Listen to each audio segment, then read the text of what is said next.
Bueno, pues buenas tardes a todos. Gracias por haber asistido.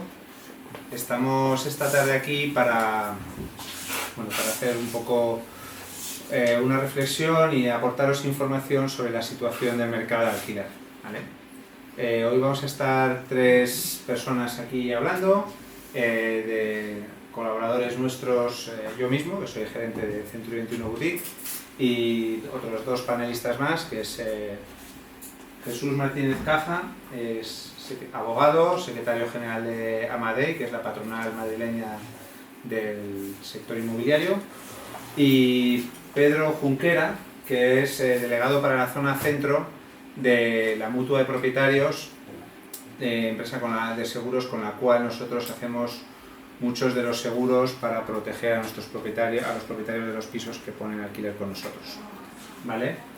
Ellos van a ser los expertos que os van a hablar un poco de la situación jurídica y las soluciones que podemos encontrar en el mercado inmobiliario de alquiler actualmente, ¿vale? Bueno, ¿qué está pasando? ¿Por qué estamos haciendo este evento? Pues la realidad es que vemos que cada vez la situación para los propietarios que ponen casas en alquiler es más compleja.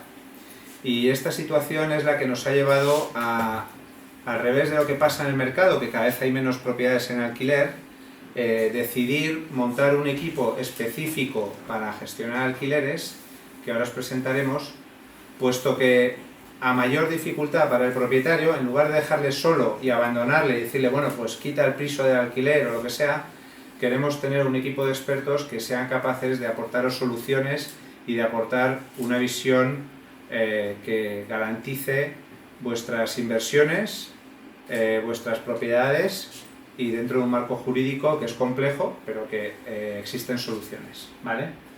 ¿Qué es lo que está pasando? Pues mucha inseguridad jurídica, ¿vale? Como veis, existen en cada región distintas situaciones, amenazas de los gobiernos, etcétera, etcétera, ¿vale? Han surgido a raíz de esta inseguridad nuevas fórmulas de arrendamientos. Me imagino que sois conscientes de los alquileres de pisos turísticos, algunos con licencia, sin licencia, distintas situaciones en el mercado, pero también existe la situación del mercado de alquiler de temporada o el mercado de alquiler por habitaciones, tipos de contrato de alquiler que nos permiten saltarnos la ley de arrendamientos urbanos y tener ciertas protecciones de cara al propietario, ¿vale? Por otro lado, el gobierno se encarga o los distintos gobiernos se encargan de añadir un poquito más de picante a todo esto y amenazan con controlar los precios, como ya existe este tema en Cataluña que se va a implantar próximamente. ¿Vale? Esto en Cataluña ya, en Barcelona, tengas el piso que tengas, en la zona X, te marca el precio del ayuntamiento de lo que lo tienes que alquilar. Y bueno, los pisos turísticos, que como sabéis es algo pues que aquí en Madrid, aunque está regulado, pues ha saltado toda la regulación a la torera a la gente. Existe una especie de caos, mucha amenaza por parte de las instituciones públicas de que lo van a perseguir, y bueno, pues ante esta situación muchos propietarios que tenían pisos en este tipo de alquiler vienen a nosotros y nos dicen, oye, ¿qué hago? ¿Cómo lo hago? ¿Qué se tiene que hacer? ¿Vale? Toda esta situación, estas situaciones está haciendo que el alquiler temporal haya subido en el último año un 55%, ¿vale? Estamos hablando de alquileres de entre un mes y menos de 12 meses, que el alquiler de habitaciones sueltas esté subiendo un 40%, ante el incremento de precios de alquiler por inseguridad, etcétera, etcétera, el alquiler por habitación está subiendo mucho. Los precios siguen subiendo y está previsto, según Fotocasa, un 23% de subida de alquiler este mismo año.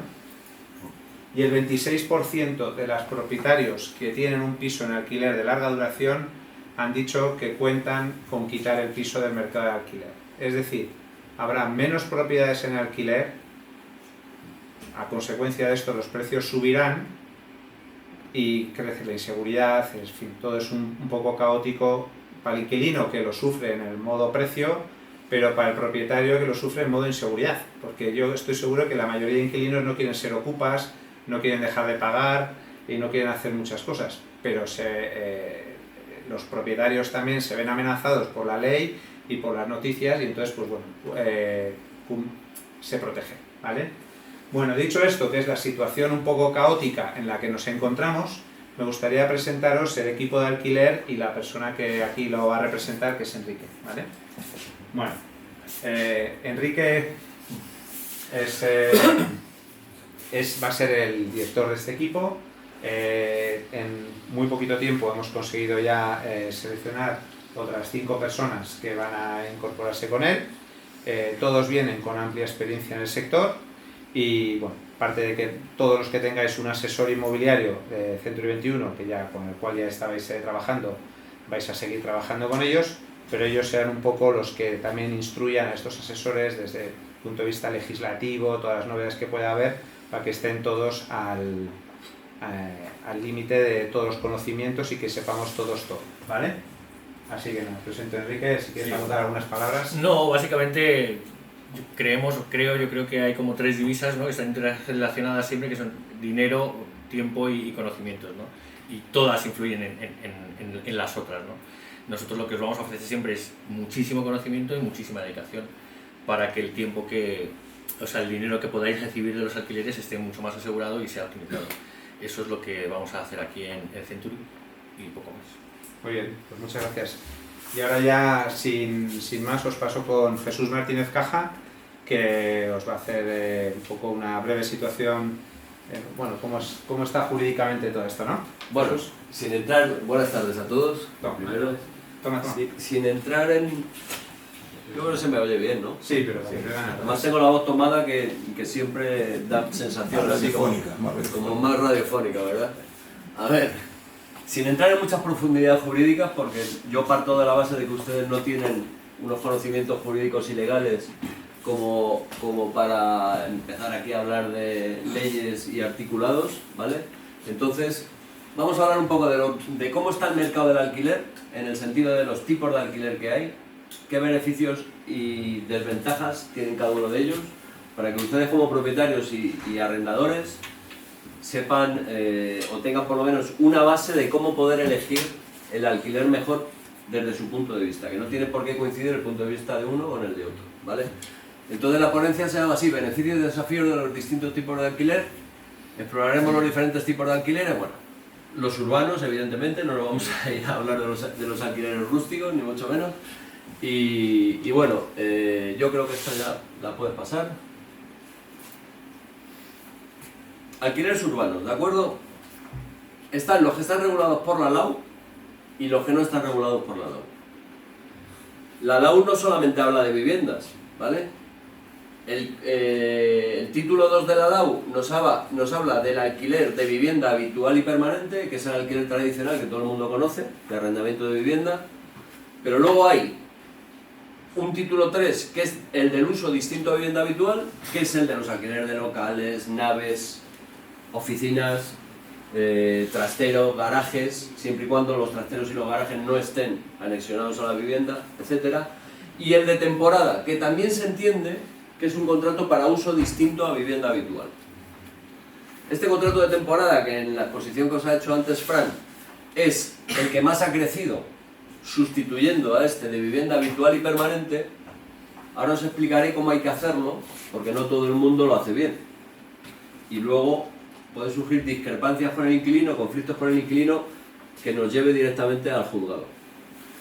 Incluso está Consumo, de la Comunidad de Madrid, que realiza inspecciones y que si detecta que hay contratos de alquileres de temporada que están mal hechos, puede, si la inmobiliaria ha intervenido en la redacción de ese contrato, puede incluso sancionar a la inmobiliaria. Porque Consumo nunca puede sancionar a los particulares, pero sí a las empresas. ¿De acuerdo? Entonces, tenemos claro lo que es un arrendamiento de vivienda habitual y permanente, ¿vale? El arrendamiento de local, oficina, etcétera, también. El arrendamiento comercial, que se suele denominar también. El arrendamiento de temporada es aquel arrendamiento que atiende a un uso ocasional por una necesidad del inquilino de ocupar la vivienda. Ahora os pondré una serie de ejemplos. Pero lo primero que hay que tener en cuenta es que el arrendamiento de temporada no es un arrendamiento inferior a 12 meses. No. O sea, no está El concepto no es temporal, es de temporada, pero el concepto es la necesidad. Por ejemplo, estoy haciendo una obra en mi casa, me tengo que ir a vivir a otro sitio, una obra que va a durar 5 meses. Pues hago un alquiler de temporada en otra vivienda. En este caso sí es el alquiler inferior a 12 meses o a un año. Pero yo puedo necesitar una vivienda porque vengo a trabajar 1 año y medio en una empresa. Y sé que al año y medio me voy a ir. Hago un alquiler de temporada de año y medio. Ya es superior a 12 meses. O sea, lo primero que hay que quitarse es que los arrendamientos de temporada son de 12 meses hacia atrás. Mentira. Porque no vienen dados por el tiempo, vienen dados por la causa de necesidad. Esa causa de necesidad siempre hay que ponerla en el contrato. Siempre.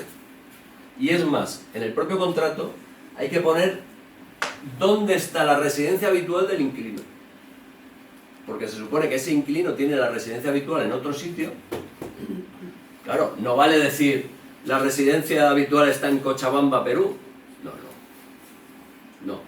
A los que vengan de fuera, salvo que vengan por una causa muy justificada, que digan viene de el extranjero.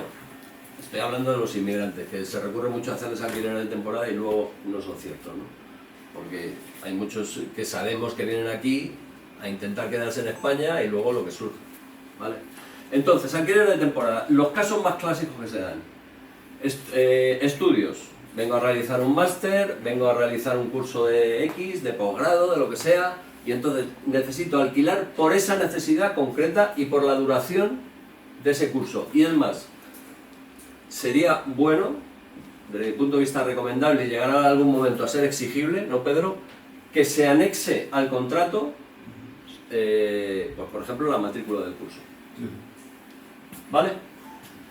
Trabajo, que se anexe al contrato, el contrato de trabajo. Vengo a cuidar a mi madre que está en una residencia, o que yo vivo en Málaga y de repente mi madre se ha puesto mala, o mi padre, o los dos, y vengo a cuidarles. Un uso temporal.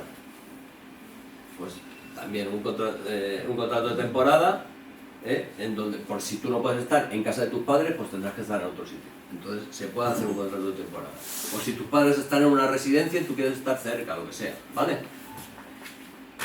Hemos dicho trabajo, hemos dicho estudios, hemos dicho la cuestión de las obras en una casa.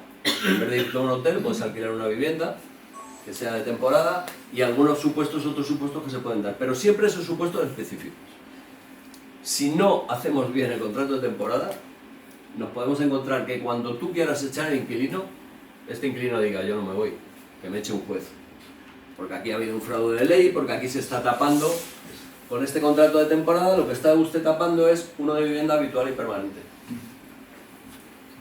¿Vale? Y entonces ya nos encontramos con el conflicto de tener que irte a un juez a que eche a ese señor y que tengas suerte y te den la razón. Y no diga al juez: no, este señor tiene derecho a quedarse 5 años, que es el tiempo que ahora mismo el periodo de prórroga legal, que es 5 años, como veremos después. ¿Vale? Esto respecto a los alquileres regulados por la LAU. El alquiler de temporada, al estar dentro de la Ley de Arrendamientos Urbanos, en el título 2 de uso distinto a vivienda habitual, tiene 2 meses de fianza. 2 meses, ¿vale? Porque los arrendamientos de uso distinto a vivienda habitual tienen 2 meses de fianza. Y hay que ingresar la fianza en el IBIMA, ¿de acuerdo? Entonces, puede darse la circunstancia de que hagas un contrato de alquiler de 5 meses y tengas que pedir 2 meses de fianza. Hay que tenerlo en cuenta. Veo que hay por ahí agentes sentados también, o sea que eso hay que saberlo, ¿eh? Los no regulados por la LAU. El contrato de arrendamiento de habitaciones, el de los arrendamientos turísticos, que ya os ha comentado antes Fran. Yo no quiero entrar en los turísticos vacacionales porque entiendo que vosotros no vais a utilizar este tipo de alquileres. Son los alquileres de Airbnb.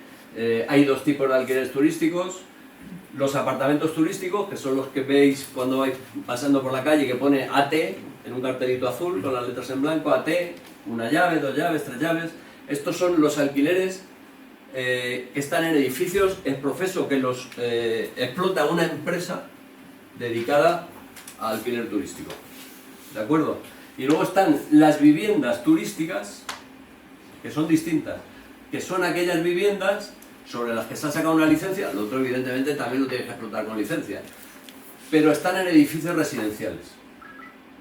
Las típicas viviendas turísticas que ahora todas las comunidades de propietarios quieren limitar o prohibir. ¿De acuerdo? Esa es la diferencia entre alquileres turísticos, o sea, entre apartamentos turísticos, un edificio entero lleno de apartamentos que se destinan todos por el mismo explotador a arrendamientos temporales, que normalmente suelen ser... Luego veremos en la duración que varía los apartamentos turísticos de las viviendas turísticas en duración, porque las viviendas turísticas no pueden tener más de 31 días de plazo, ¿vale? Y luego están las viviendas suntuarias. ¿Sabéis lo que son las viviendas suntuarias? Como de lujo, ¿verdad? Bueno, suntuario, lujo, sí. A ver, las viviendas suntuarias no están sometidas a la LAU. ¿Por qué no están sometidas a la LAU? Porque la LAU las ha excluido expresamente. Son las viviendas de lujo, como bien han dicho por ahí, y para que una vivienda se entienda de lujo, ¿qué se necesita? Que tenga más de 300 metros cuadrados, más de 300 metros cuadrados. Cualquier alquiler de una vivienda de más de 300 metros cuadrados, de vivienda, no me vale un chalet de 150 metros más con parcela de 200, eso no vale. Más de 300 metros cuadrados o más de vivienda, o que la renta sea 5,5 veces el salario mínimo interprofesional, ¿vale? En cómputo anual, ¿de acuerdo? Entonces, cuando la renta sea de 7.000 euros, que será 5,5 veces más o menos, o aproximadamente, yo ya me he perdido, ya no sé en cuánto está el salario mínimo, porque cada año lo están cambiando. Entonces, esas son las viviendas suntuarias que no están reguladas por la LAU. ¿Qué pasa con todos estos que no están regulados por la LAU? Joder, perdón. Te ha pasado por aquí un tornado. ¿Qué pasa con todos estos? Pues que están sometidos a lo que las partes pacten. ¿De acuerdo?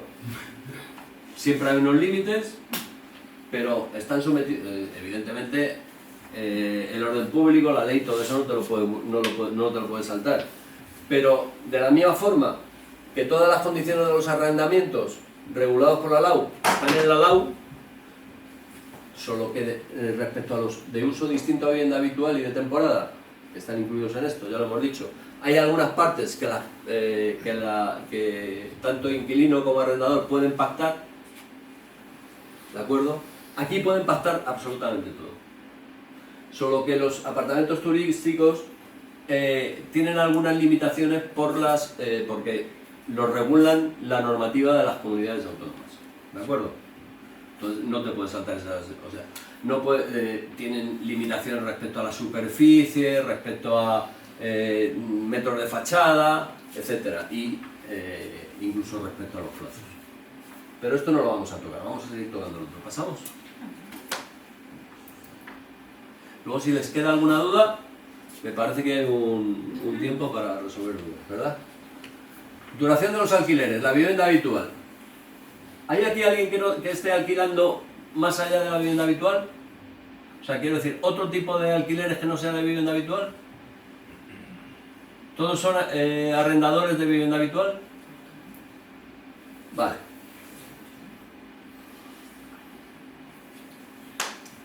Tenemos claro que la vivienda habitual ahora mismo es, la LAU dice que es la duración en la que las partes pacten. Podemos pactar 1 año, podemos pactar 3, podemos pactar 4, pero lo que sí está claro es que hay una prórroga legal obligatoria hasta 5 años si el propietario o arrendador es persona física y hasta 7 años si es persona jurídica.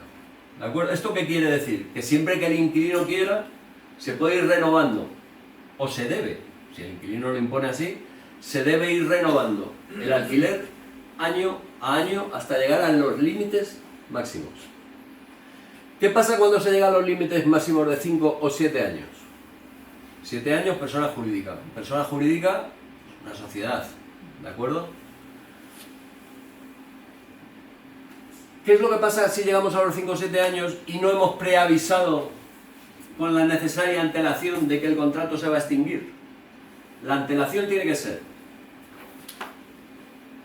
de 4 meses un contrato que vence en diciembre, si tú en agosto no estás comunicando, en agosto o antes, lo puedes comunicar con un año de preaviso, no pasa nada. Si no estás comunicando que ese contrato vence en diciembre, te vas a comer, con perdón de la expresión, otra prórroga hasta 3 años más. O sea, a mucha gente se le pasa, por eso incido, por eso incido en esto.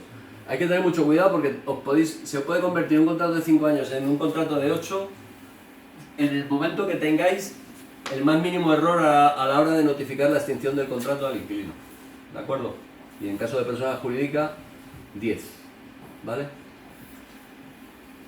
Esto en cuanto a vivienda habitual. En caso de duración de los alquileres de uso distinto a vivienda habitual, la duración siempre será la pactada entre las partes. ¿De acuerdo? Con lo que os he dicho antes en los contratos de arrendamiento de temporada, según la necesidad del inquilino. O sea, según la necesidad de disfrutar de esa o de usar esa vivienda de modo ocasional que tenga el inquilino. O sea, no podemos decir de antemano que va a ser un mes, que van a ser 2, ni que va a ser año o año y medio. Porque va a venir dado por el motivo por el que el inquilino necesita ocupar esa vivienda. ¿Tenemos claro? Los turísticos, bueno, lo que os he dicho antes. Los alojamientos turísticos, que son los hoteles, pensiones, hostales, etcétera, según se pacte, hay mucha gente viviendo en hoteles. Muchísimo. Sobre todo gente artistas, deportistas, todo eso viven en hoteles. Se puede vivir perfectamente en un hotel. Apartamentos turísticos, también, los que he dicho que vienen señalados como AT, también la duración que se pacte, y las viviendas de uso turístico, el máximo son 31 días de duración. No se puede alquilar una vivienda de uso turístico por más tiempo. ¿De acuerdo? ¿Pasas? Excepciones a todo este tema de la duración.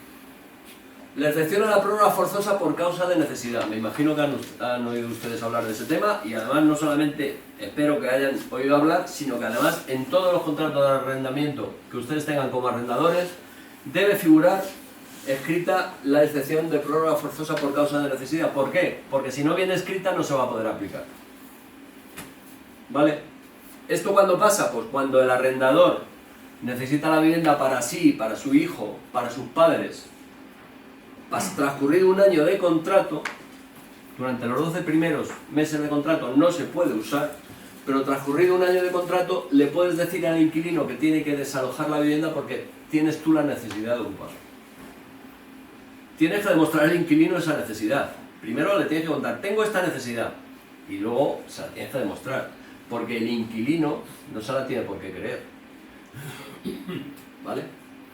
Entonces, todo este tema es una excepción a esa prórroga forzosa que os he explicado de los contratos hasta 5 años. No os voy a decir que es una prórroga forzosa los contratos hasta 7, porque las personas jurídicas no pueden utilizar la causa de necesidad, porque una persona jurídica no tiene hijos, no tiene padres, ni ellos mismos tienen la necesidad de ir a ocupar una vivienda. ¿De acuerdo? Entonces, solamente en casos de arrendadores personas físicas, a partir del primer año, tienen que avisar con 2 meses de antelación al inquilino, y el inquilino en esos 2 meses se tiene que ir. ¿Vale? Luego, una vez que se ha hecho el preaviso al inquilino y el inquilino se ha ido, el arrendador, o su hijo, o su madre, o quien sea, tiene que ocupar esa vivienda en un plazo máximo de 3 meses. Si no la ocupara, el inquilino tiene derecho a volver, pero no es que solamente tenga derecho a volver, que tiene derecho a volver, a que se le pague los gastos de la mudanza que ha tenido que hacer y la que vuelva a tener que hacer, etc. ¿De acuerdo? Y otros daños y perjuicios que pueda acreditar. ¿Qué puede pasar?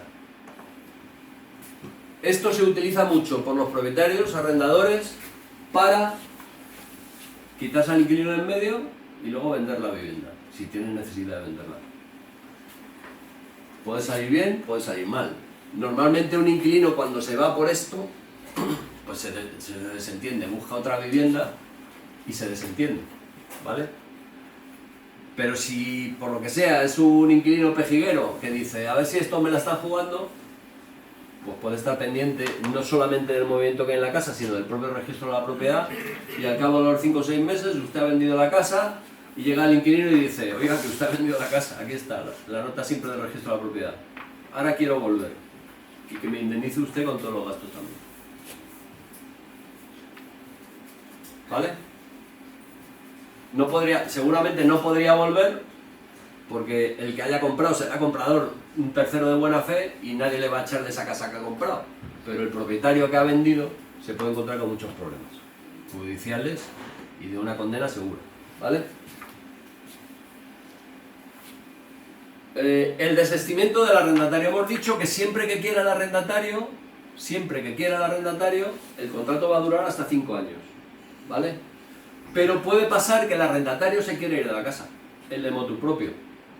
No querer que se vaya prorrogando ese contrato año a año hasta los 5 años. Para poder hacer esto, tiene que esperar al 6º mes, porque se entiende que los primeros 6 meses son de obligado cumplimiento. Pasado el 6º mes, el inquilino le puede decir al propietario, preavisándole con 30 días de antelación, que se va a ir en cualquier momento. Y se puede pactar una indemnización, que es la indemnización que abarca la LAU, y no se puede pactar ninguna otra porque sería un fraude de ley. Si tú pones en un contrato que si el inquilino se va, te tiene que pagar todo lo que resta hasta el año o hasta la finalización del contrato, esa cláusula nunca, bueno, si el inquilino es un ingenuo y te la paga, vale, pero esa cláusula sería un abuso, se entendería un fraude de ley y se entendería por no puesta. Solamente se puede pactar esto: indemnización por una mensualidad por el año restante. O sea, una mensualidad por el año restante, que esto me lo han puesto aquí un poco mal, la verdad, porque la ficha no la he hecho yo. Quiere decir que una vez que se han cumplido los 6 meses, si al 7º mes el inquilino se quiere ir, como quedaría, lo pactado es un año, quedarían 5 años, y entonces sería 5/12 partes de una mensualidad de renta lo que debería pedirse de indemnización al inquilino. ¿Es así, Pedro? Sí, ¿no? Vale. ¿Queda este tema claro? Si en vez de irse al 7º mes se va al 8º, pues serían 4/12 partes de renta. Si en vez de irse al mes 8º se va al mes 12, se entiende que una vez que ha transcurrido un año, se entiende prorrogado el contrato otro año más. Si se va al mes 12, le quedarán 10 meses y serán entonces 10/12 de renta. ¿De acuerdo? La tácita reconducción. Quería explicaros esto porque mucha gente ignora lo que es la tácita reconducción. Puede darse la circunstancia, igual a ustedes les ha pasado, que llegan el vencimiento del contrato, los 5 años esos que luego lo veremos. Ahora son 5 años, pero en otros momentos fueron 3. Es decir, a lo mejor hay contratos del año 19 o del año 18 que ustedes tienen, o que se pueden dar, que han pasado los 3 años, llegan al año 21, que es cuando vence el periodo legal, pero el inquilino sigue otro año más, y sigue otro año más, sigue tácitamente ocupando la vivienda, pagando con las mismas cláusulas, con el mismo contrato, solo que ese contrato no se resuelve. ¿Vale? Eso pasa con muchísima frecuencia. Entonces, ahí se entiende que el inquilino está en tácita reconducción, que es cuando el inquilino sigue en la vivienda en el plazo tras el plazo máximo legal, y está regulado por el Código Civil, el 1454, pero es igual. Entonces, aquí, ¿qué es lo que pasa? ¿Cuándo vencen esos contratos? Pues depende de cómo esté formalizado el contrato y estipulada la renta. Si ustedes han puesto que la renta, o el contrato dice que la renta es mensual de 600 euros, este contrato irá venciendo mes a mes. Si ustedes han puesto que el contrato, la renta es anual de 10.000 euros, pagaderos por meses de X, 12.000 euros por pagaderos por meses de 1.000, ahí se entiende que la renta se ha puesto en cómputo anual, aunque se cobre mensualmente, lógicamente, y entonces el contrato vencerá año a año. ¿Vale? Por si pasa esto de la tácita reconducción, mi recomendación: nunca se pone la renta en cómputo anual, nunca. Siempre en cómputo mensual exclusivamente, porque es que además Es inútil decir la renta será 12.000 euros al año, pagadero por meses de 1.000. Puede usted que la renta son 1.000 euros al año, al mes y ya está. Y acabamos antes.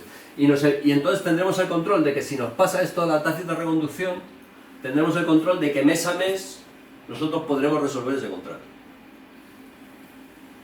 ¿Se puede poner diario? No. Sí se puede poner diario, pero el Código Civil solamente habla de periodos mensuales o anuales, con lo cual si tú lo pones diario, directamente te va a ir a un periodo mensual. Es un poco atípico poner que el contrato será de 15 euros diarios. No, bueno, 15 o lo que sea, ¿vale? ¿Me pasas? Bueno, esto ya es el galimatías, ¿vale? Fijaos hasta qué punto es un galimatías. Que aquí hay un periodo, bueno, vamos por partes. Entre el año 95 y enero del 95 y 5 de junio del 2013, que hubo una modificación de la DAU, los plazos mínimos eran de 5 años. Y no había distinción entre persona física y persona jurídica, 5 años. Y luego la prórroga legal, si pasaran esos 5 años y no se extinguía el contrato, era de 3 años. Y el plazo de preaviso de 1 mes. Esto hasta el 5 de junio de 2013. El 6 de junio de 2013 entró en vigor otra normativa que estos 5 años los pasaba a 3 años. Esto hasta diciembre del 18. Estos 5 años los pasaba a 3 años. Persona jurídica igual, prórroga legal de 1 año y plazo de preaviso 30 días. Esto normalmente va en relación con quién gobierne. Aquí gobierna el PSOE, aquí gobierna el PP. ¿Vale? El PP es más liberal en ese sentido, tiene más sentido del derecho de propiedad y entonces garantiza menos a los inquilinos y más a los propietarios. Por eso hacía los contratos más cortos. ¿Vale? Esto ya fue el no va más. Porque entre 19 de diciembre de 2018 y el 23 de enero de 2019, o sea, por unos días, hubo una reglamentación. Pero aquí ya se empezó a sembrar, a poner la semilla de la diferencia entre 5 y 7 años, entre personas físicas y jurídicas, la prórroga de 3 años y el preaviso de 30 días. ¿Vale?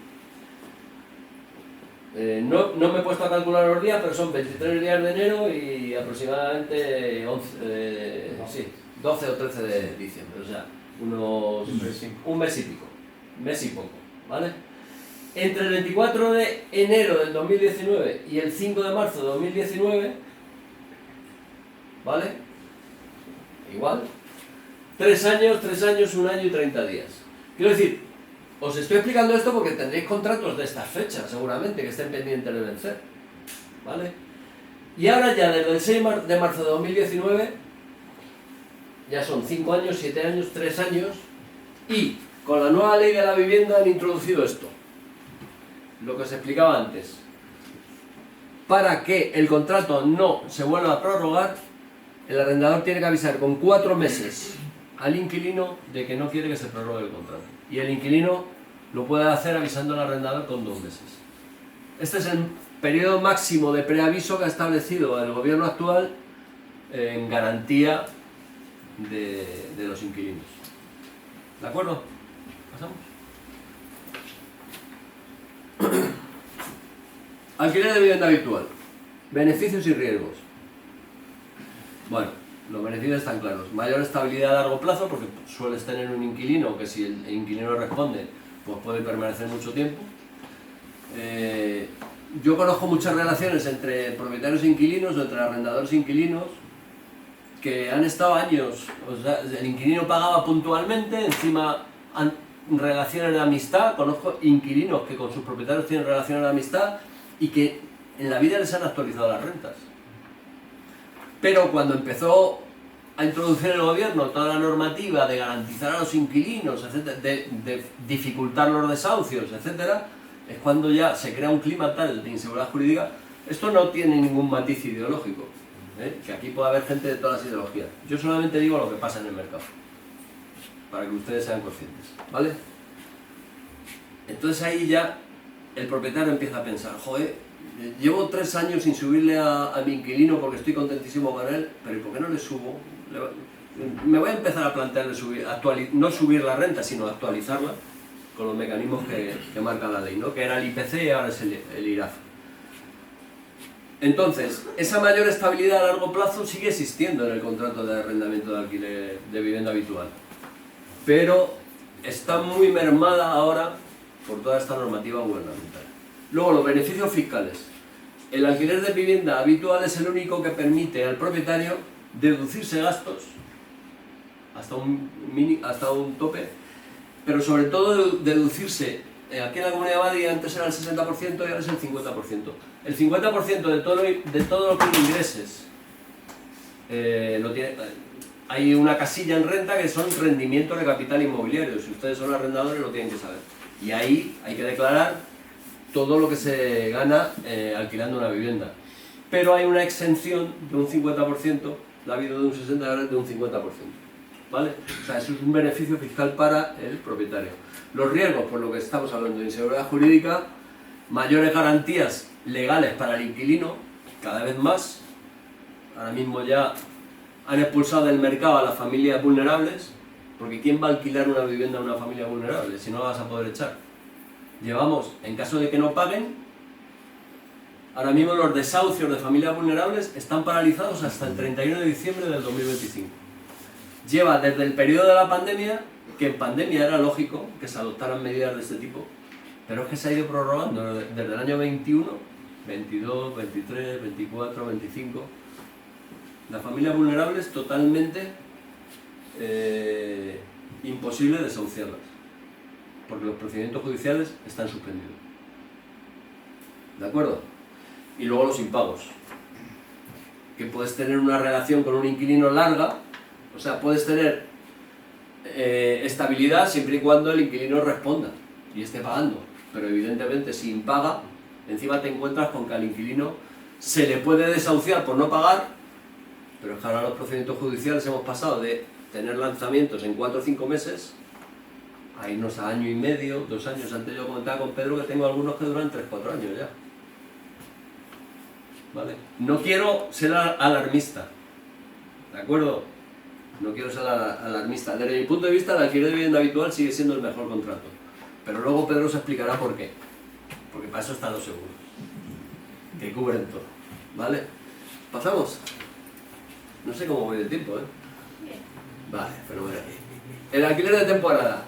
Beneficios que se adapta a distintos perfiles, pero en virtud de la necesidad. Ya os he explicado las necesidades. Menor tasa de impagos.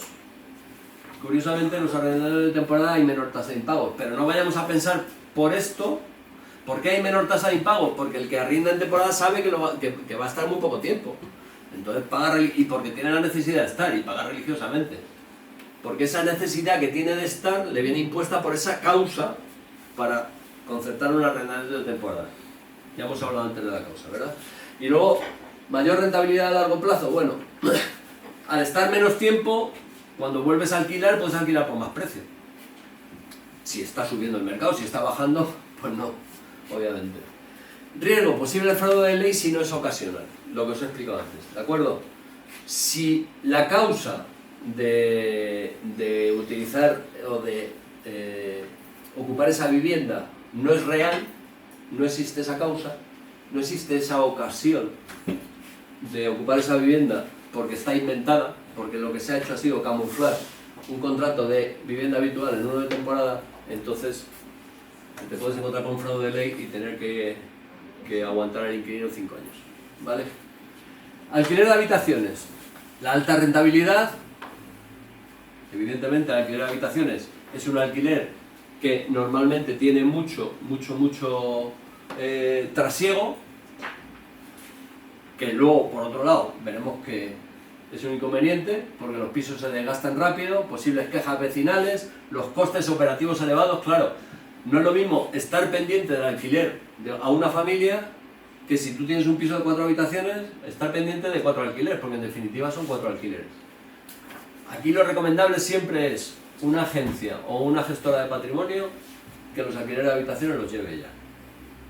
Se está dando ahora mucho la circunstancia que se está acordando con gestores de alquileres de habitaciones yo te doy mi piso, que tiene 4 dormitorios, para que tú lo explotes como alquiler de habitaciones. Tú a mí me garantizas una renta mensual.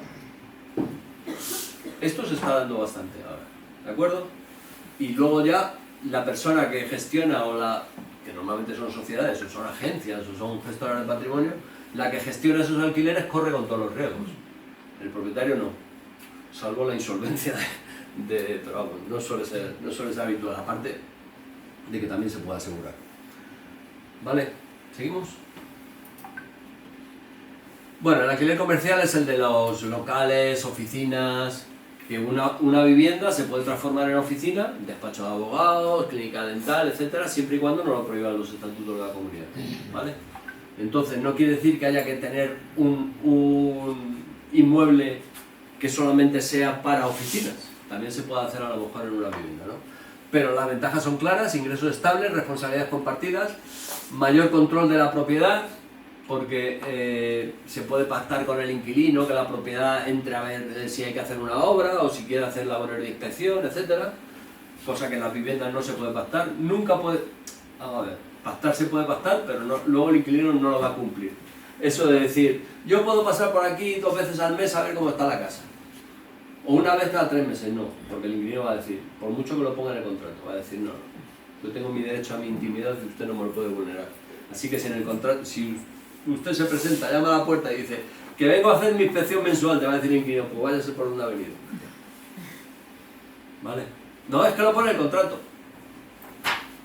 Lo siento, es una cláusula abusiva. ¿Vale? Sin embargo, con los locales, con las oficinas, sí lo puedes hacer. Inconvenientes: sensibilidad económica. ¿Qué significa esto de sensibilidad económica? Que evidentemente donde hay un negocio hay un riesgo.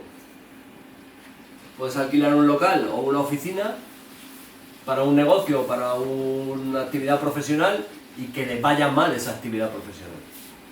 Te puedes encontrar con un inquilino que deja de pagar, las rentas por los locales suelen ser más altas también, con lo cual el impago, el agravio económico, el perjuicio económico es superior, ¿de acuerdo? Entonces, los contratos de alquiler de local o de oficina hay que hacerlos con una serie de garantías importantes, ¿vale? El alquiler comercial ofrece estabilidad, pero requiere una cuidadosa selección de inquilinos. Claro, si se lo alquilas a Banco Santander, perfecto. Pero si se lo alquilas a Pepita Pérez Manicura, cuidado que no sabemos lo que puede pasar. O a fulano gestor o abogado. Un abogado puede ser también que le vaya muy mal el tema, ¿no? Entonces, cuidadosa selección de inquilinos y consideración del entorno económico. ¿Vale? Pasamos.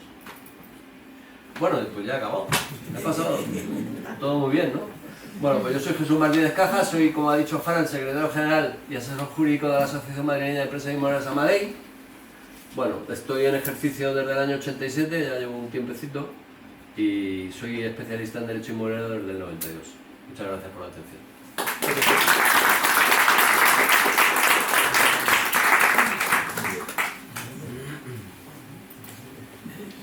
Bueno, pues me imagino que estáis aterrorizados, ¿no? ¿Qué de cosas pueden pasar y qué de temitas a tener en cuenta? Qué difícil es hacer un contrato y decidir qué queremos hacer con nuestra inversión.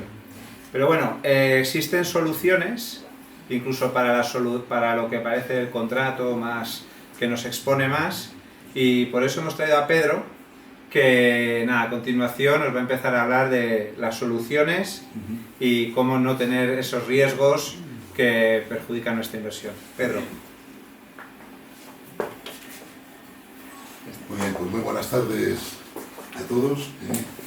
Y además de darles las gracias por su asistencia, quiero agradecer a Fran esta oportunidad de dirigirme a ustedes. Yo normalmente no suelo dirigirme a propietarios.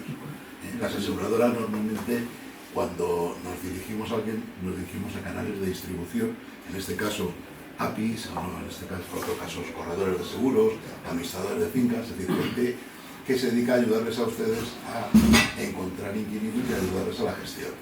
Por lo tanto, para mí es una enorme satisfacción, y además felicito a Century 21 en la persona de Fran y Enrique, porque creo que están haciendo algo que tiene una vestimenta de profesionalidad enorme, que es que ustedes tengan el mejor contacto, que conozcan cuáles son los riesgos, cuáles son las exposiciones al riesgo que tienen ustedes en virtud de una legislación muy cambiante en muy poco tiempo, como ha explicado muy bien Jesús, pero también a la vez que pongan en su mano las soluciones que existen, ¿vale? Entonces, bueno, ¿tengo algo? Vale, muy bien. Voy a copiar a Jesús, que parece que es la mejor manera de no tapar la presentación. Bueno, en principio la presentación voy a intentar que sea amena, que no sea un tostón y que además no sea muy larga. Vamos a hacer un pequeño preámbulo en la que nos vamos a aproximar a lo que es el mercado de alquiler en España, y luego vamos a entrar de lleno cuáles son las soluciones aseguradoras que ofrecemos. Quiero decirles que Mutua de Propietarios es, aparte de ser la aseguradora decana del seguro español, no hay ninguna empresa aseguradora española más antigua que Mutua de Propietarios, que nació en 1835. Han pasado, como digo yo siempre, por ella han pasado 2 guerras mundiales, ha pasado una guerra civil, 2 pandemias, y algo han debido hacer bien cuando siguen ahí, al pie del cañón. Fuimos, a partir de ser, como digo, decano, fuimos la aseguradora que trajo a España el seguro de alquiler. Ahora lo trabajan varias empresas, no solamente nosotros, pero lo trajimos a España, y bueno, quizás somos aparte de los precursores, los que más innovamos en esta materia por la experiencia que tenemos. Bien, pues seguimos. Bien, esto no hay que leerlo, simplemente es el decirles que el mercado de arrendamiento, el mercado de alquiler, es la conjunción de 2 derechos constitucionales fundamentales. Por un lado, el derecho a la propiedad y a la herencia, y por otro lado, el derecho a tener una vivienda digna y adecuada. Entonces, los arrendadores y los arrendatarios, cuando realizan una operación de arrendamiento, de alquiler, lo que están haciendo es ejerciendo derechos consagrados en nuestra Constitución. Y al hacerlo, pues dan lugar a un mercado que expone a determinados riesgos tanto a unos como a otros, tanto a arrendadores como a arrendatarios. Por lo tanto, para que de alguna manera se desarrolle y evolucione ese mercado como debe de hacerse, se deben de mitigar esos riesgos que tanto uno como otro tiene para poder hacer la conjunción, hacer la operación con garantía.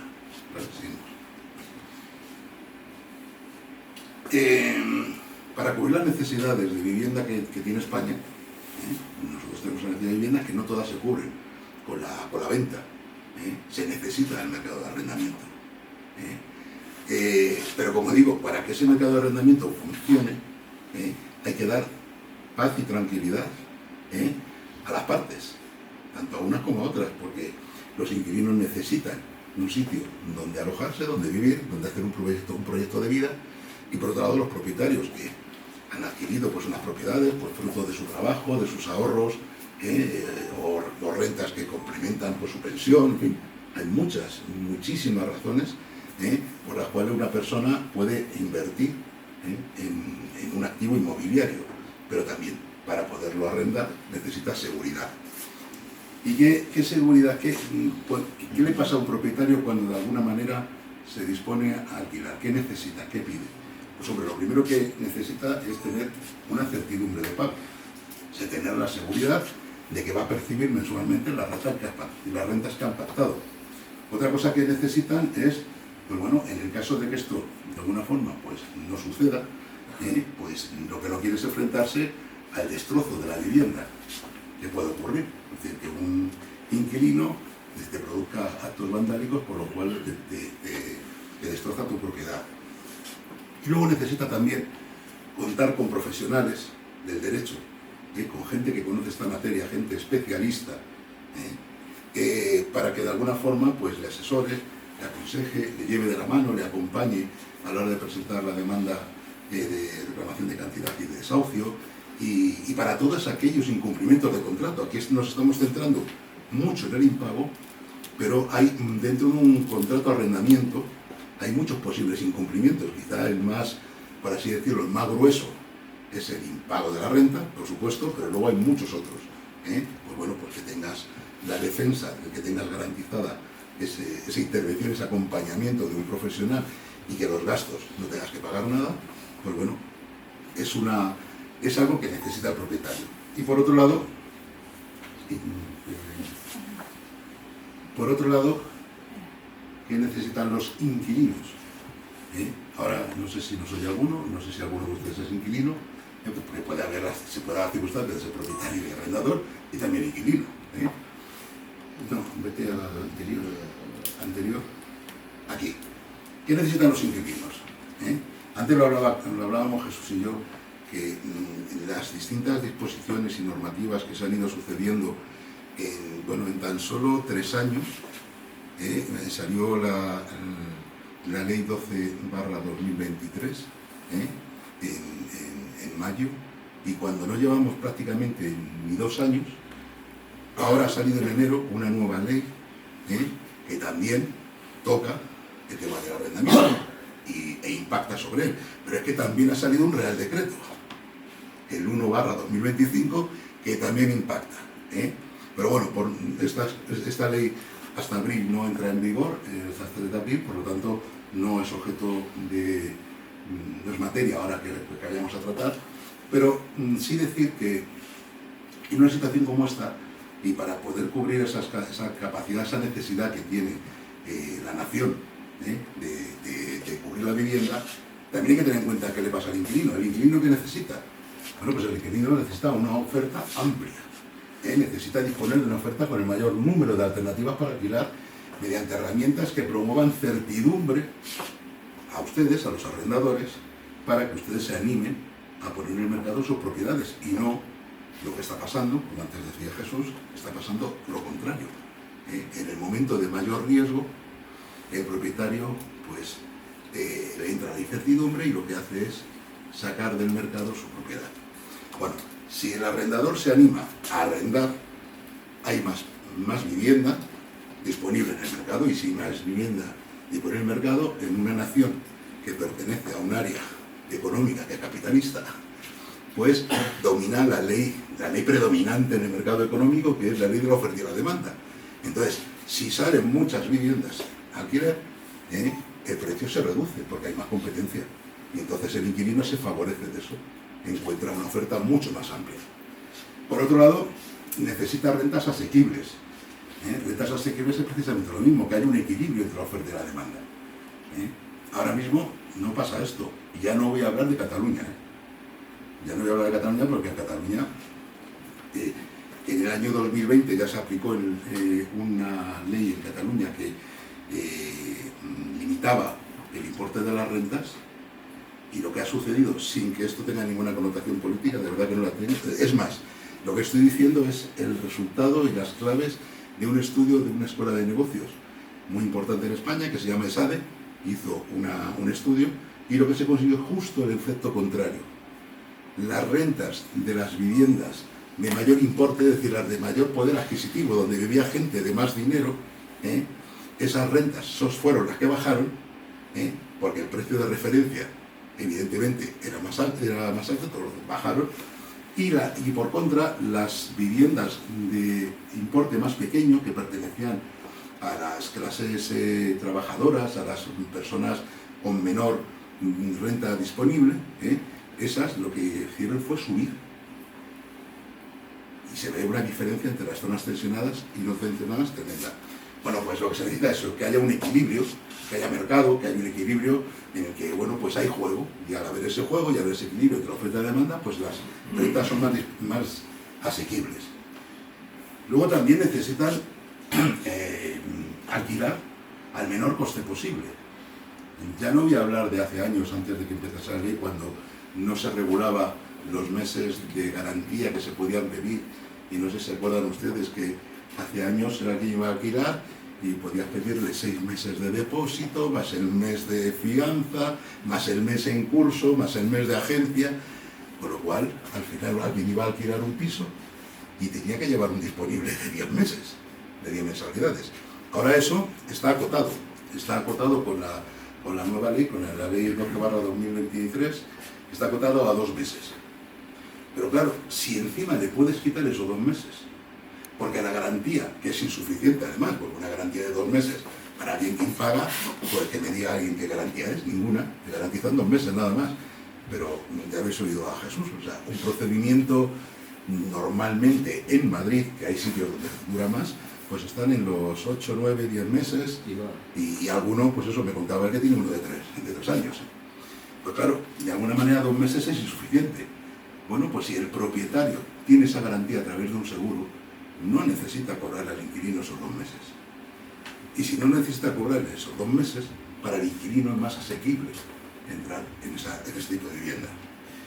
Y luego la gente también necesita duraciones de contrato amplias, porque la gente cuando alquila una vivienda tiene un proyecto de vida, quiere saber si quiere tener hijos, si no quiere tener hijos, qué futuro pueden tener.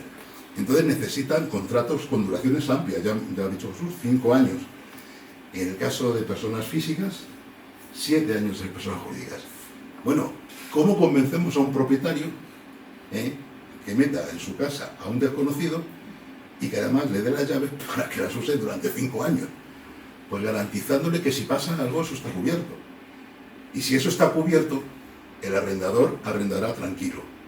Y si arrienda tranquilo, el inquilino podrá tener una duración que le permita, pues bueno, enfrentarse a la vida con un poco de optimismo, ¿no? Con un poco de una persona, por ejemplo, joven, una persona que está empezando, una pareja que de alguna forma pues se inicia en la vida, pues puede tener la posibilidad de hacer planes y no estar pendiente de, joder, es que en 3 días me echan de aquí, ¿qué hago? ¿Y dónde me voy?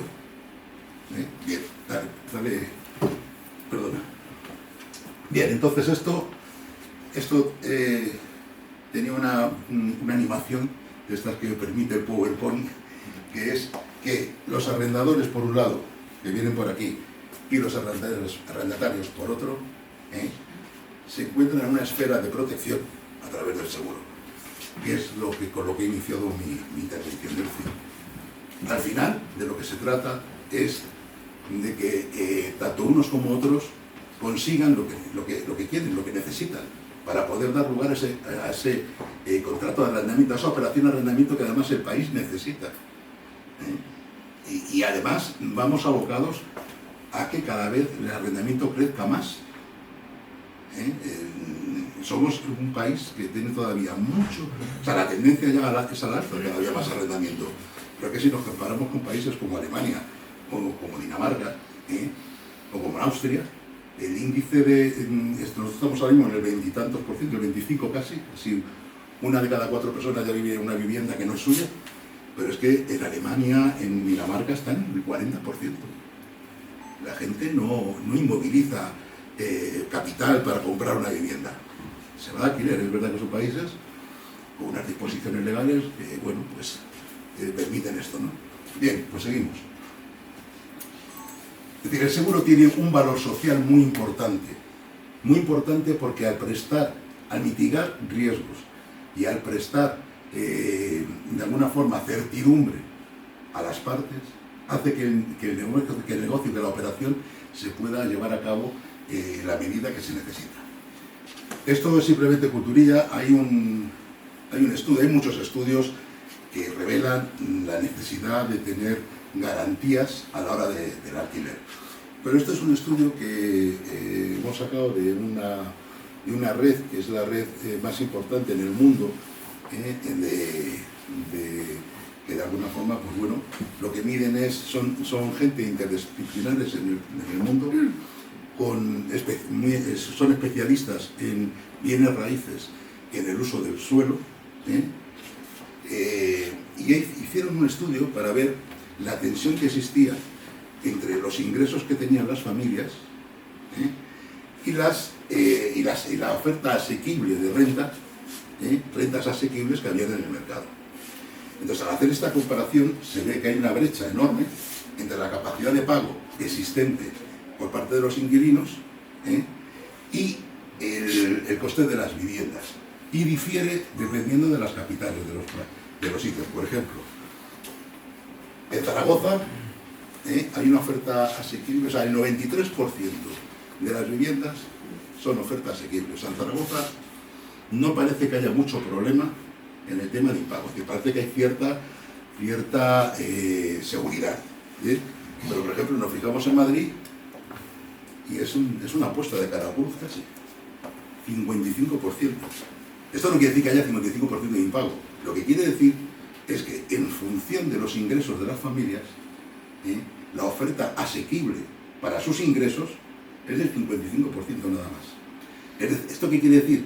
Que hay mucha gente que está alquilando por encima de sus posibilidades. Está dedicando a la renta mucho más de lo que debería dedicar, que no debería ser más allá de un 30 o un 35% de sus ingresos. Lo están dedicando más. Esto simplemente para que sepan ustedes que de alguna forma pues todo tiene su explicación. Es decir, el que se necesite protección no es solamente porque hay unas leyes por ahí que a mí me dan un poco de miedito y tal. No, es que además es una realidad. Es una realidad económica del país y hay que protegerse por muchas razones. Entre otras estas. Seguimos. Bien, y vamos ahora a entrar lo que es un seguro de impago de alquiler. Dale. Bien. He intentado abreviar para no cansarles mucho, pero un seguro de impago de alquiler realmente al final lo que es una pieza, es un instrumento por el cual el arrendador tiene una cierta tranquilidad porque tiene la garantía de que en caso de que se produzca el impago por parte del inquilino, este propietario va a seguir cobrando sus rentas. En esta ocasión, en vez de cobrarlas aparte del inquilino, las va a cobrar de la compañía aseguradora. ¿Vale? Y además las va a cobrar avanzándoselas, adelantándoselas, mes a mes. No tiene que esperar a que se produzca la sentencia, que se dicte la sentencia y el lanzamiento para cobrarlo. Bien, normalmente el seguro se soporta en tres columnas, tres garantías, por así decirlo, principales.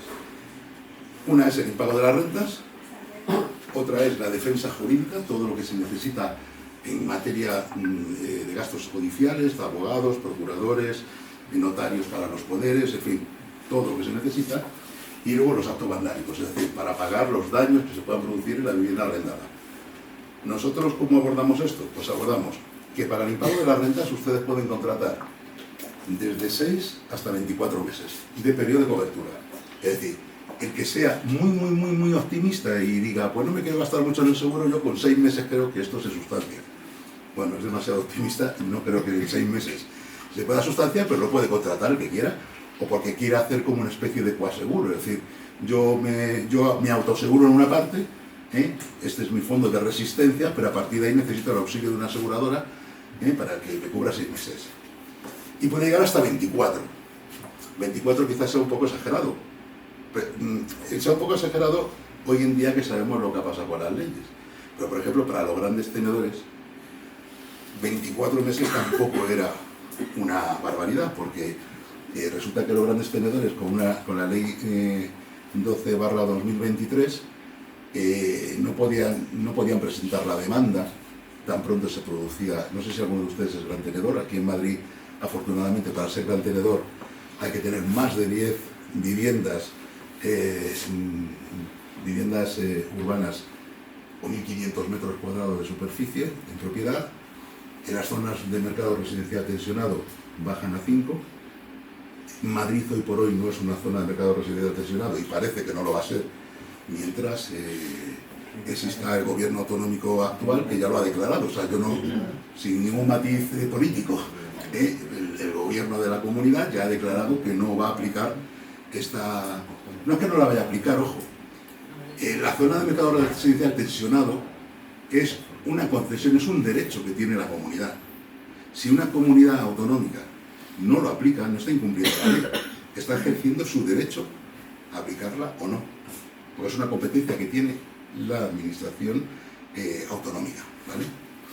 Bueno, pues por no enrollarme mucho, normalmente lo que más se contrata suelen ser 12 meses, pero existen las posibilidades de entre 12 y 24 a cada uno, según la experiencia que tenga, la información que tenga y el miedo que tenga.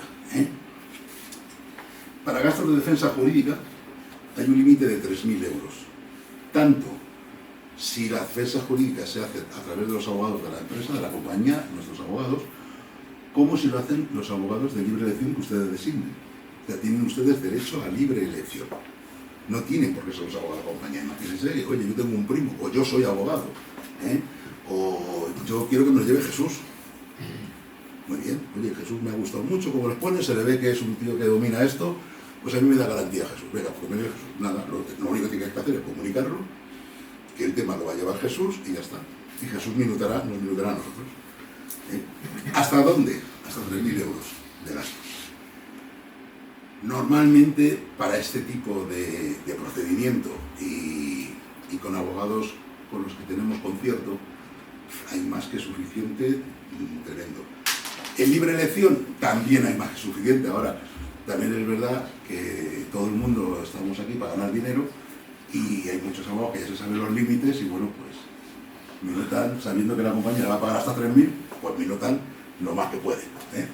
Pero bueno, lo importante aquí es que tengan ustedes en cuenta que esto lo tienen ustedes cubierto y lo pueden hacer tanto con los abogados de la compañía, que pueden decir, oye Fran, vale, que la compañía que supone que de esto sabe y tiene abogados, que lo hagan ellos, yo no me quiero complicar la vida, o no, oye, yo tengo un abogado que les voy a designar como para que me lleve el tema.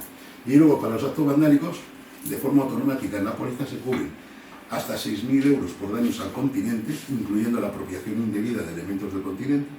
El continente, ya, para explicárselo de forma fácil y seguros, yo creo que todos lo saben, pero porque son gente, ustedes, que gestionan propiedades, con lo cual están acostumbrados pues, a los términos de un seguro de hogar, en un seguro de impago, pero bueno, yo diría, para explicarlo de una forma un poco bruta, es, si usted coge la vivienda y le da la vuelta, todo lo que no se cae es continente.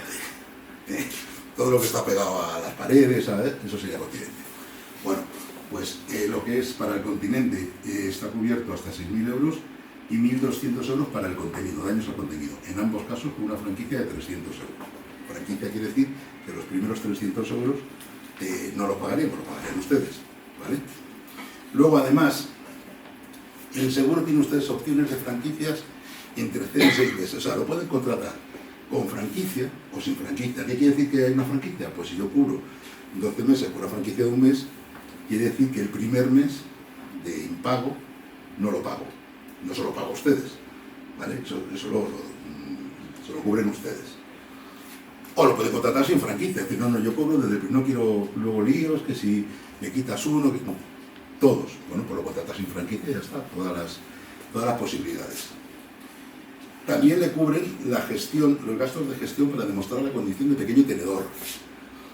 La ley 12/2023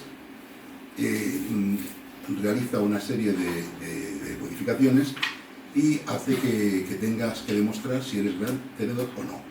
Si eres gran tenedor no hay ningún tipo de problema, porque lo dices en la demanda y ya está. Oye, yo soy gran tenedor, soy el que mató a Manolete. Pues ya está, no hay problema. Soy el culpable de todo lo que ocurre.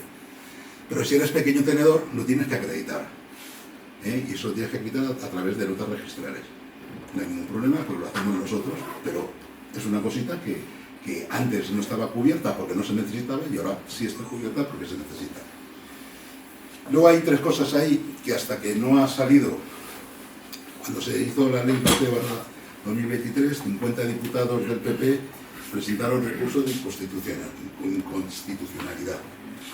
Ese recurso de inconstitucionalidad se ha rechazado en la gran parte de los temas de los artículos que pretendían derribar, excepto en que era que los grandes tenedores, para poder ejercitar la acción judicial, primero, antes de presentar la demanda, tendrían que hacer un certificado de vulnerabilidad del inquilino, y si era vulnerable luego tenían que hacer una conciliación. Para cada cosa daban 2 meses de plazo, con lo cual nos ahorramos 4 meses.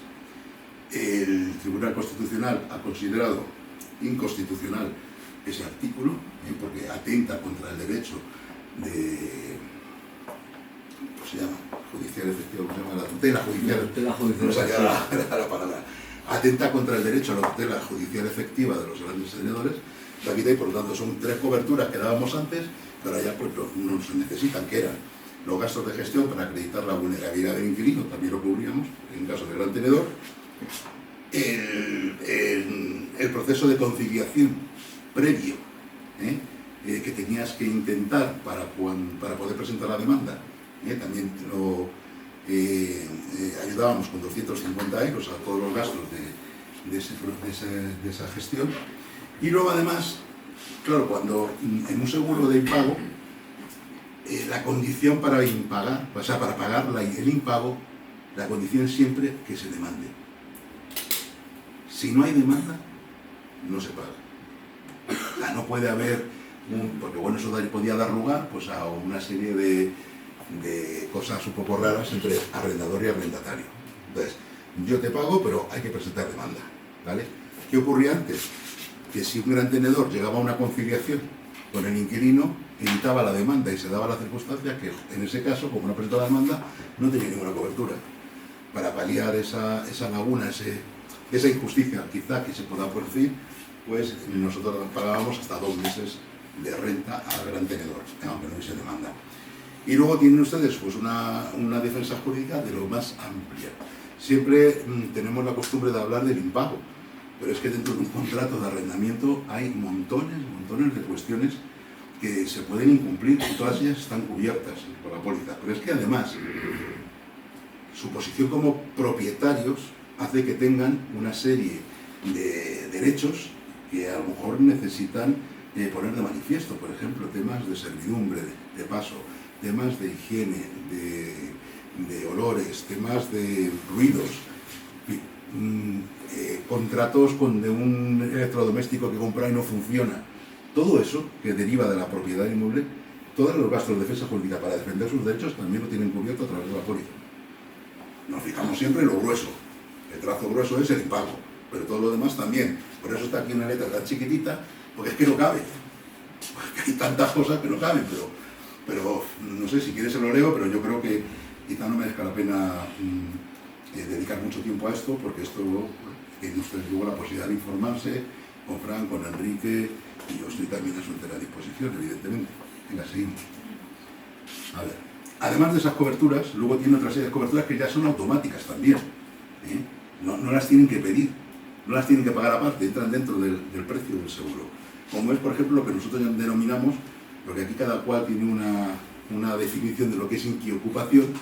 Para nosotros inquiocupación en esta póliza significa que ha vencido el contrato de arrendamiento y el inquilino se queda ahí a vivir y sin pagar. Era una situación que antes no tenía cobertura, pues claro, si se acaba el contrato de arrendamiento, se acaba el seguro. Y ahora, en nuestro caso ahora sí que lo cubrimos como si hubiera contrato, de la misma manera y con los mismos derechos y obligaciones, igual, ¿vale? También cubrimos la pérdida de alquileres en caso de incendio, explosión y caída del rayo. Podría ser que por alguna circunstancia, pues la vivienda sea inhabitable y por tanto el inquilino se tenga que ir allí por un incendio, por lo que sea. Bueno, pues esa pérdida de alquileres que ustedes van a tener, también la tienen cubierta. En este caso lo pagaría la compañía. También, dentro de las garantías de seguro, tienen cubierto también lo que es el cambio de cerradura. Cuando se produce el lanzamiento, va un cerrajero.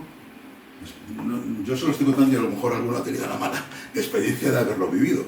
Pero si tienen ustedes la fortuna de que nunca han pasado por un lanzamiento, pues va un cerrajero y lo que hace es que rompe el bombín, cambia el bombín para que de alguna manera se pueda acceder a la vivienda. Bueno, pues el coste de esa cerradura pues también está garantizado por parte de la póliza.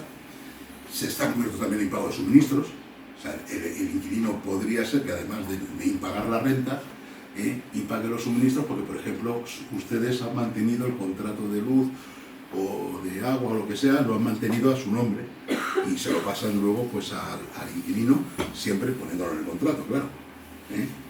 Entonces, en esos casos también se puede reclamar los suministros.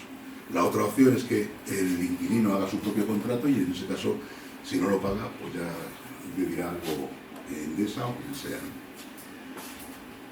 Tienen cubierta también, en caso de que haya un acto vandálico, pues la limpieza de la vivienda, cuando sale inquilino, siempre vinculado al acto vandálico. No es la limpieza por cambio de inquilino, que también la podemos cubrir, pero esa sería opcional. Ahora se lo cuento, ¿vale? Luego también tiene cubierto el que le hagamos un análisis básico, no es un análisis profundísimo, pero un análisis de la factura eléctrica. Es decir, puedes decirle a Enrique o a Fran, oye, mírame a ver qué estoy pagando de luz, si estoy pagando mucho, estoy pagando poco, no lo sé. Bueno, pues hacemos un estudio comparativo con las distintas comercializadoras, entre otras también Factory Energía, que de alguna forma tiene una tarifa especial para los asegurados de multa de propietarios, para que ustedes sepan cómo están en el mercado, si están pagando mucho, están pagando poco, se mira también si tienen contratada la potencia adecuada o no. Hay gente que paga mucho porque tiene más potencia a lo mejor de la que realmente necesita. Bien.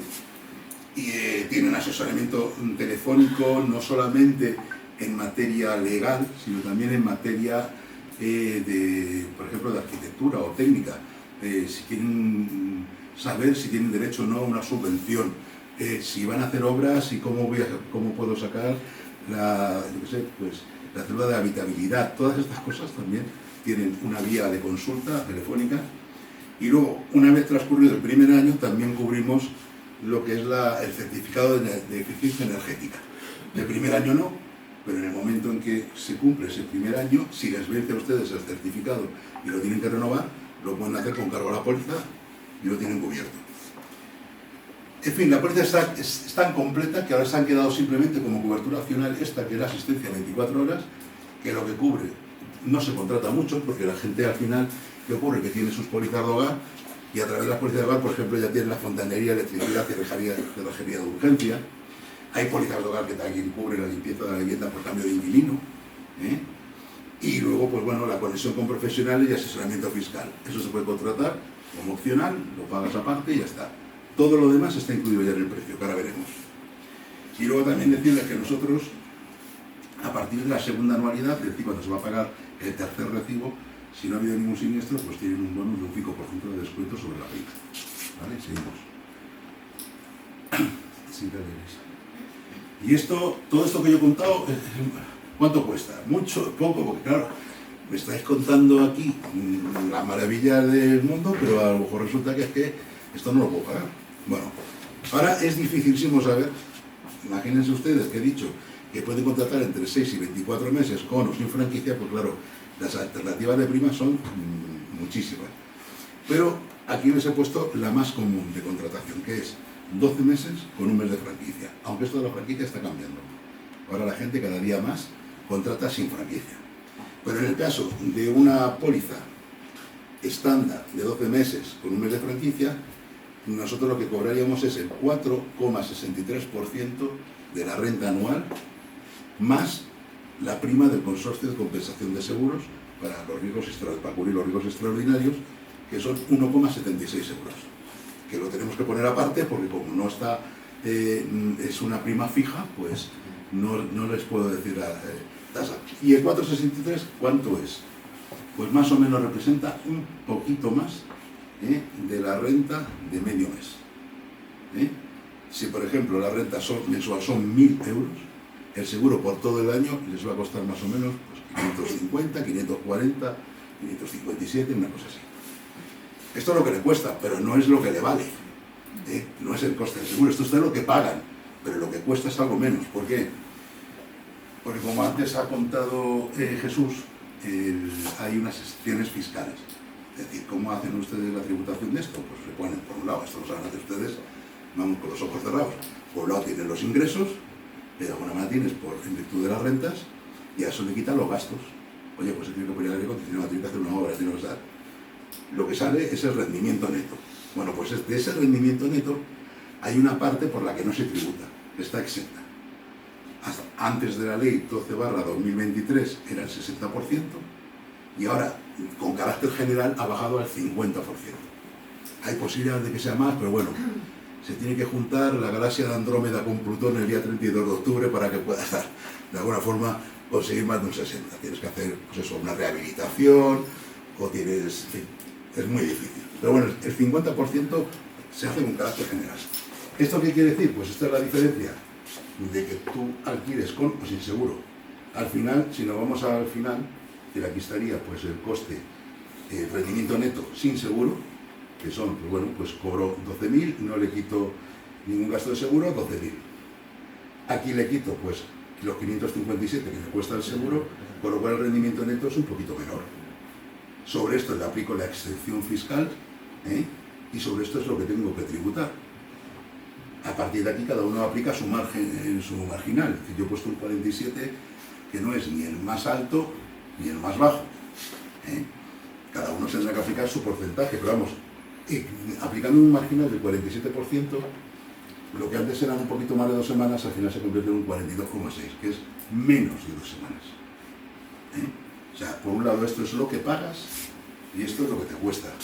Porque la señora Montero, cuando hace la declaración, te dice, venga, pues te voy a dar una ayudita, y te rebaja lo que tú tienes que pagar de Hacienda por IRPF, lo rebaja un poquito. Seguimos, sí. Bien, y ahora venimos a lo que es el contrato de temporada. El contrato de temporada cubre también el pago de las rentas, la defensa jurídica y los actos vandálicos, pero aquí ya no es un tema tan amplio. La cobertura es en un periodo de 3 a 12 meses. En la defensa jurídica es igual, 3.000 euros, tanto para abogados de la compañía como en libre elección, y los actos vandálicos aquí lo que supone son 3.000 euros para el continente. ¿Vale? También seguimos manteniendo opciones de franquicia, 0 sin franquicia o con un mes de franquicia.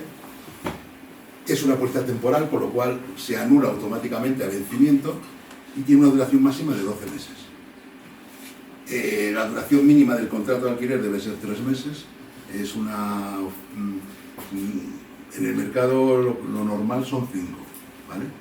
En nuestro caso, pues hemos acortado un poquito más, 3 meses.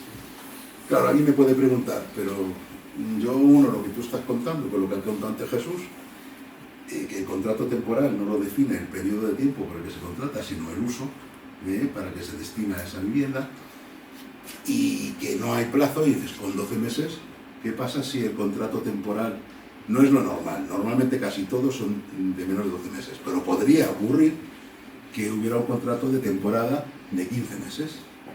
Bueno, pues entonces lo que hacemos son 2 pólizas, de forma coetánea, una sucede a la otra, una de 12 meses y otra de 3, ¿vale? ¿Por qué lo hacemos así? Porque de alguna manera todos los contratos de seguro que nosotros manejamos son anuales prorrogables. Entonces no tenemos otra opción de poder hacer una sola póliza temporal.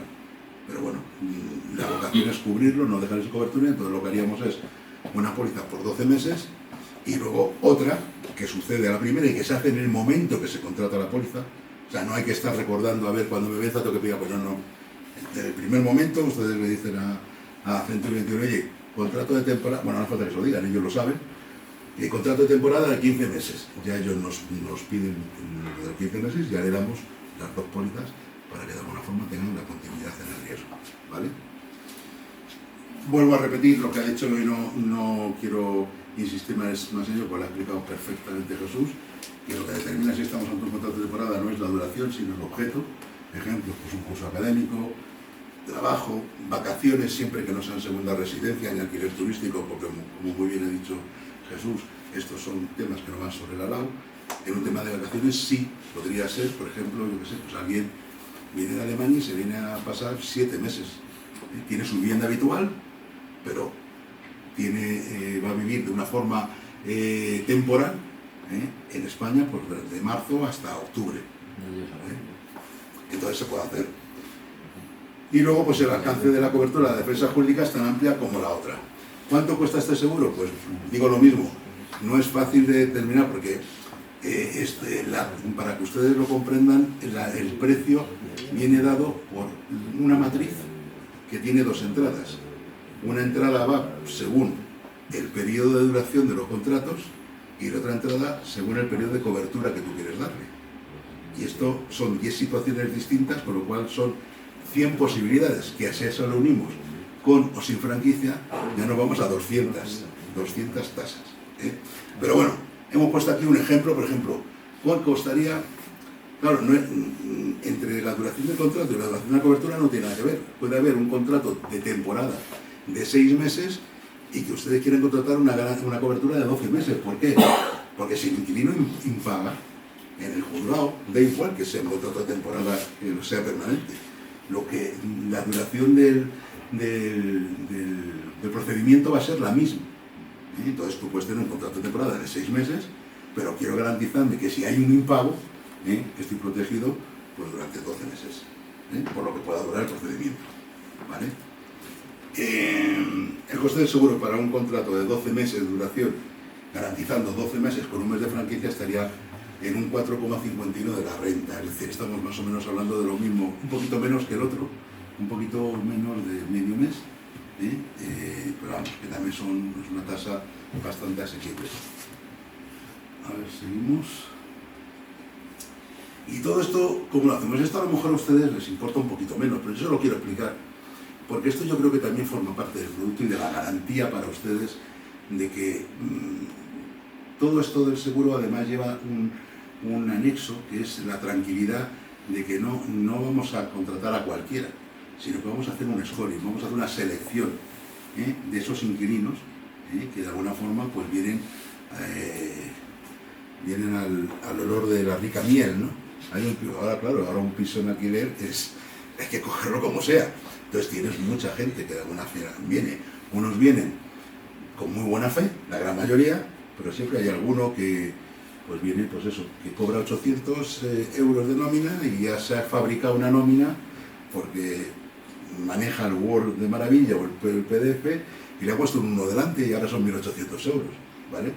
Bueno, pues que sepan ustedes que nosotros en este caso hemos cambiado nuestra forma de ver el seguro. Nosotros hasta ahora, a la hora de hacer un seguro, pedíamos al inquilino documentación que acreditara sus ingresos y cómo cobraba. Si era autónomo, o sea, si trabajaba por cuenta ajena, si trabajaba por cuenta propia, en el caso de trabajarse por cuenta ajena, si era con un contrato indefinido, si era un contrato temporal, cuánto ganaba de nómina, cuánto era la relación existente entre sus ingresos y el coste de la vivienda. Había una tasa, por así de esfuerzo, es decir, todo aquel que destine más del 40% a la renta, pues no es recomendable. No es recomendable porque va a tener problemas. Pues en fin, todo eso lo anulamos y empezamos a preguntarnos, en vez de cómo ingresa el inquilino, empezamos a considerar como lo importante cómo paga. Entonces, lo hacemos a través de un scoring automático, que lo que hace es, lo tenemos contratado, estamos externalizados, lo que se hacen es que se consultan bases de datos financieras para establecer cuál es la capacidad financiera de ese inquilino, pero también se consultan cuáles situaciones sociales, por ejemplo, cómo se maneja socialmente, cuál es su situación económica, cuál es su situación actitudinal a la hora de enfrentarse a los pagos y cuál es su comportamiento de compra.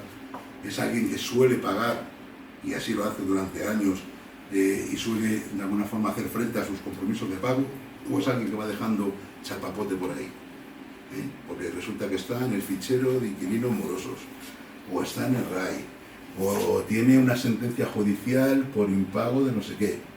Pues todo eso se mira.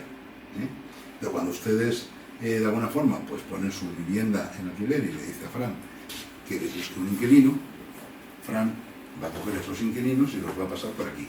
Hoy, por ejemplo, no sé si está por ahí Gaspar, está ahí. Hoy, por ejemplo, hemos hecho un scoring de una vivienda de Gaspar, en la que había una pareja, dos personas para alquilar, y bueno, pues han pasado el scoring, la operación se ha aceptado, y eso qué quiere decir que al propietario se le puede decir, oye, estas personas se han mirado bases de datos, se ha mirado todo, y en principio, claro, esto no es una ciencia exacta, los buenos se pueden convertir en malos y los malos pueden llegar a ser buenos, pero de momento, por lo que parece, son gente seria, son gente que están pagando, no tienen por ahí ningún tipo de problema y tal, por lo tanto afrontas el contrato con una mayor tranquilidad. Y bueno, seguimos. Esto hace que el proceso de contratación de la póliza es mucho más, completamente digital, es más instantáneo porque esto se produce sobre la marcha. Bueno, me ha mandado los consentimientos de Gaspar y a los 2 minutos, 3 minutos, Gaspar que ha pasado el scoring y que perfecto. Y porque Gaspar es amigo mío y se lo hago, pero el día que Gaspar no me lo diga, sino que lo haga él aquí en su ordenador, ya no digo nada, o sea, es que ya va a ser todavía más instantáneo. Y luego pues no se pide documentación, que eso también es bueno, porque hay una ley de protección de datos por ahí y yo no sé, esto de que vayan nóminas y datos de carácter personal viajando por los distintos servidores de cada uno, pues no sé en qué medida esto nos puede comprometer con la Agencia de Protección de Datos, que como bien saben ustedes, no tienen presupuesto, viven de las sanciones que ponen. O sea que seguimos. Bien, ¿qué datos necesitamos para hacer la evaluación, scoring, la validación del inquilino? Necesitamos el documento de identidad que tiene, NIF o NIE, su fecha de nacimiento, luego necesitamos la dirección de la vivienda que se alquila y evidentemente la renta. Eso es todo lo que se necesita. No se necesita más. Evidentemente se necesita también un documento que tienen que firmar de consentimiento para que yo pueda consultar bases de datos, y ese documento se puede firmar de forma manuscrita, si lo tienen ustedes cerca, o de forma digital.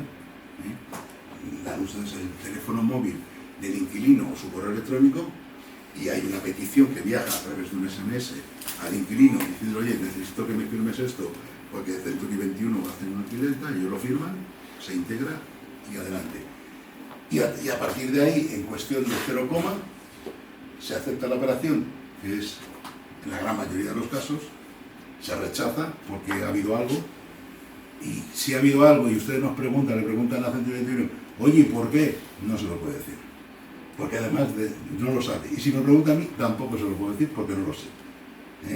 Porque son datos que no debemos de revelar, porque el consentimiento es para consultar, pero no me está dando permiso para que yo publique en la hoja parroquial que este señor tiene una deuda con no sé quién, ¿vale? Pero ya se pueden ustedes imaginar que si se rechaza, ya saben ustedes por qué es. O se puede pedir más información, en los casos normalmente suelen ser de pasaportes, que no hay datos, o si se alquila, que no se alquila tanto, a empresas. Es decir, seguimos, Elisa. Bueno, pues, como he querido hacerlo corto, hay muchísimas cosas más, pero lo que mi objetivo fundamental es que una vez que Jesús ha puesto encima de la mesa cuál es el escenario en el que nos movemos, decirles a ustedes que no tienen por qué tener miedo ni tienen por qué tener una reacción contraria al alquiler, no. Lo que tienen que hacer es protegerse, eso sí, porque teniendo esa protección no hay ningún tipo de problema. Y además nosotros estamos adaptando continuamente las cosas. Software idealista pensado para optimizar la administración de propiedades en el... ¿Es una indirecta o qué? Sí. Nosotros estamos continuamente adaptando nuestra cobertura a la sucesión de leyes que, bueno, Jesús las sabe de memoria, pero es que es continuo. Es continuo. Pues muchas gracias a todos.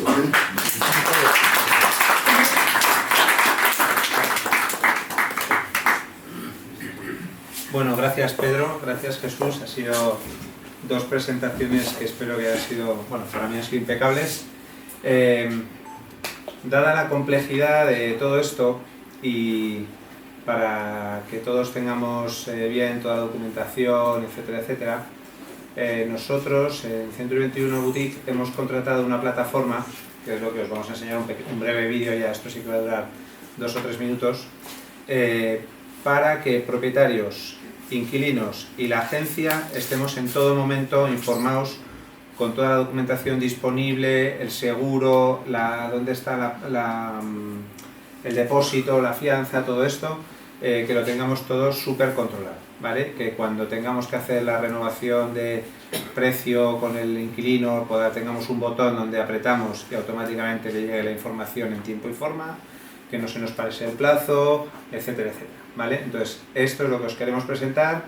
Yo sé que la gente que tenéis pisos alquilados desde hace tiempo con nosotros no lo tenéis ahora mismo en funcionamiento, pero eso lo podéis pedir a vuestro asesor y os lo pondremos en funcionamiento para que con un pequeño usuario y clave tengáis toda la propiedad súper controlada, ¿vale? Pues para Elisa, ahora sí. Ranger es el software idealista pensado para optimizar la administración de propiedades en alquiler para propietarios.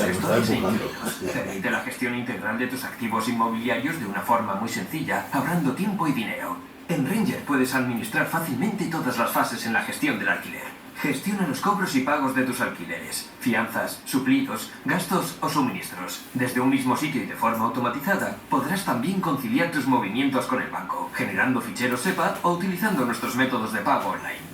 Todos los avisos e incidencias están en un mismo sitio, para que no se te pase ninguna actualización de renta, seguro o gestión de reparaciones. Controla con comodidad las prórrogas, los retrasos en el pago y la gestión de tus proveedores de servicios. Ten acceso en todo momento a la documentación del inmueble y el contrato. Gestiona todos tus contactos y comunicaciones. Envía tus facturas y recibos en 2 clics. Genera tus informes con los datos más relevantes. Contratos en vigor, deudas, descuentos, fianzas, liquidaciones. Todo esto y mucho más lo puedes encontrar en tu programa de gestión de propiedades en alquiler. Reger, by Idealista. Bueno, pues ya veis, esto es todo lo que os queríamos enseñar. Espero que haya sido de utilidad para todos. Es un mercado que parece muy sencillo poner un piso en alquiler. Actualmente no lo es, la ley es muy compleja y bueno, existen los riesgos y hay maneras de mitigarlo, y por eso creemos que lo mejor es estar en manos de un profesional que sepa de lo que está hablando, porque nos encontramos a diario con gente que dice ser profesional, que no actúan muy bien luego después, ¿vale? Así que nada, muchas gracias y os invitamos ahora a un pequeño tentempié para que amenicemos la noche, ¿vale? Gracias a todos.